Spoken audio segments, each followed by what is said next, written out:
Bonjour à toutes et à tous, c'est André de Kids Code. Dans cette vidéo, je vais vous apprendre à créer votre premier exercice de coding. Enseignants et enfants abonnés à Kids Code peuvent créer leur propre parcours de programmation avec pour seule limite l'imagination. Regardons ça de plus près. Je commence tout d'abord par créer ma zone d'exercice.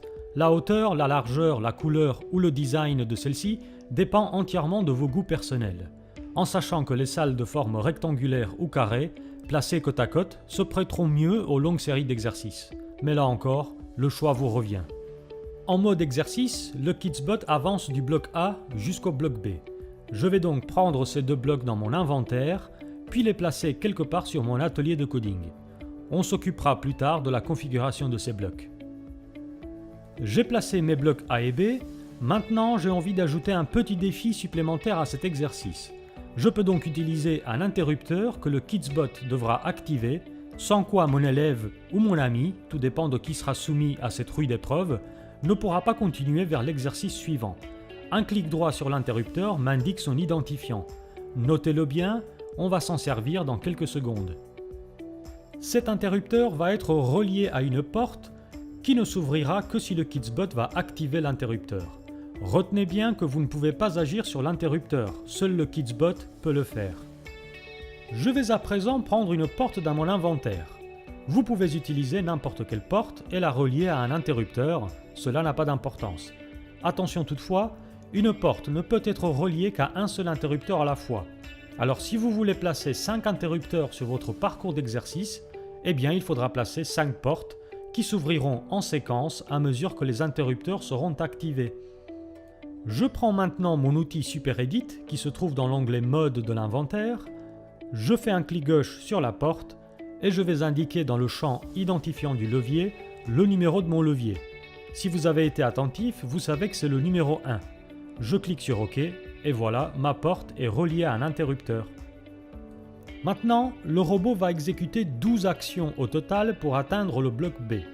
C'est le chemin le plus rapide. Et plus notre robot atteindra ses objectifs rapidement, meilleur sera le score final.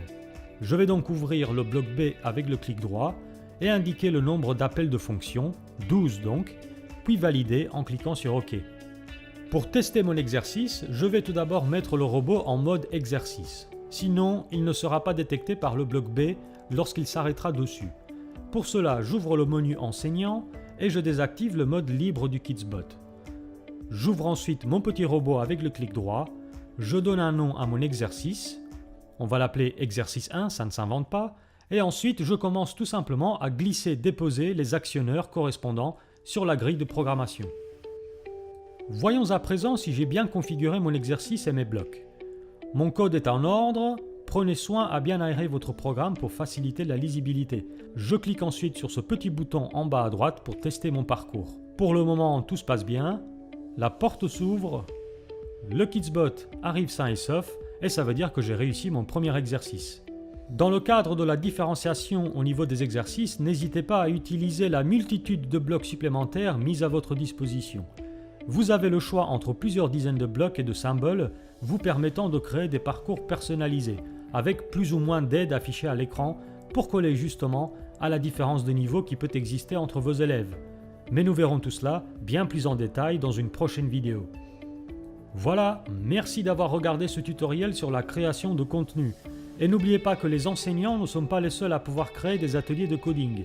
Si vous êtes abonné à Kids Code pour une utilisation à la maison, vous pouvez créer vos défis de coding et les partager avec vos amis sur notre plateforme.